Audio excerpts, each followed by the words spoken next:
નમસ્કાર દર્શક મિત્રો, @ગુજરાતમાં આપનું સ્વાગત છે। ગુજરાતમાં છેલ્લા કેટલાક દિવસોથી વાતાવરણમાં આવેલા અચાનક પલટાએ ખેડૂતોની ચિંતામાં ભારે વધારો કર્યો છે। મંગળવારથી રાજ્યના વિવિધ ભાગોમાં શરૂ થયેલો છૂટોછવાયો કમોસમી વરસાદ ગુરુવાર સુધી ચાલુ રહ્યો હતો।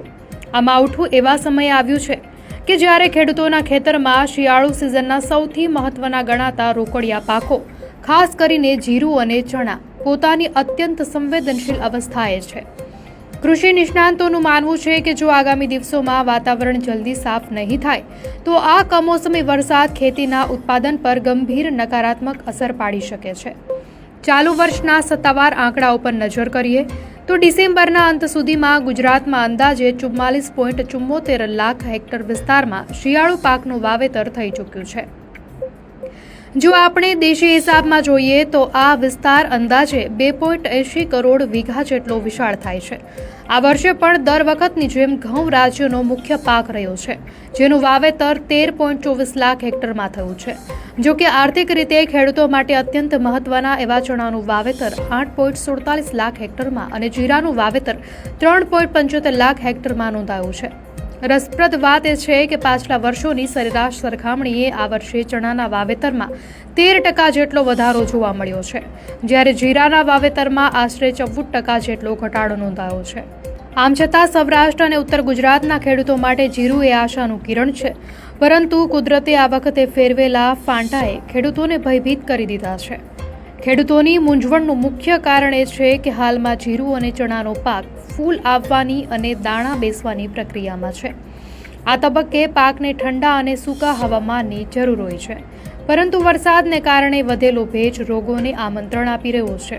દેવભૂમિ, દ્વારકા અને સુરેન્દ્રનગર જેવા જિલ્લાઓ જ્યાં જીરાનું મબલક વાવેતર થાય છે, ત્યાંના ખેડૂતો જણાવી રહ્યા છે કે વારંવાર બદલાતા હવામાનથી જીરામાં છાસિયો, સફેદ ચરમી અને કાળી ચરમી જેવા જીવલેણ રોગોનો ખતરો વધી ગયો છે। ખેડૂતોના મતે જીરામાં જો એકવાર કાળી ચરમીનો રોગ પ્રસરે તો તેને નિયંત્રિત કરવો લગભગ અશક્ય બની જાય છે અને આખો પાક કાળો પડીને સુકાઈ જાય છે। ઘણી જગ્યાએ ખેતરોમાં વરસાદને કારણે કાદવ કીચડ થઈ ગયો છે, જે મૂળના સડા માટે પણ કારણભૂત બની શકે છે। સરદાર કૃષિનગર દાંતીવાડા કૃષિ યુનિવર્સિટીના નિષ્ણાંતો ચેતવણી આપી રહ્યા છે કે જીરું એ વાતાવરણ પ્રત્યે અત્યંત સંવેદનશીલ પાક છે। ભેજવાળું અને હૂંફાળું વાતાવરણ ફૂગજન્ય રોગો માટે અનુકૂળ ગણાય છે।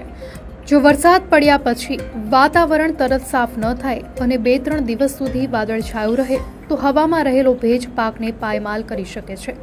નિષ્ણાંતો ખેડૂતોને સલાહ આપી રહ્યા છે કે હાલના તબક્કે પિયત બિલકુલ ટાળવું જોઈએ। આ ઉપરાંત વરસાદ રોકાયા પછી તરત જ વેટેબલ સલ્ફર, મેન્કોઝેબ અથવા ટેબ્યુકોનાઝોલ જેવી ફૂગનાશક દવાઓનો છંટકાવ કરવો અનિવાર્ય છે। ચણાના પાકમાં પણ ભેજને કારણે લીલી ઈયળનો ઉપદ્રવ વધવાની શક્યતા હોવાથી ખેડૂતોએ સતર્ક રહીને લીમડાના તેલ કે જરૂરી દવાઓનો ઉપયોગ કરવો પડશે। હવામાન વિભાગે શુક્રવારથી વાતાવરણ સૂકું રહેવાની આગાહી તો કરી છે, પરંતુ છેલ્લા 3 દિવસમાં થયેલા માવઠાએ કરેલી નુકસાની અને તેની પાછળ રહી ગયેલા ભેજની અસર આગામી અઠવાડિયા સુધી વર્તાશે। હવે બધો આધાર કુદરત પર છે। જો હવે ઠંડી વધે અને આકાશ સાફ રહે તો જ ખેડૂતોના મોઢે આવેલો કોળિયો છીનવાતા બચી શકે તેમ છે।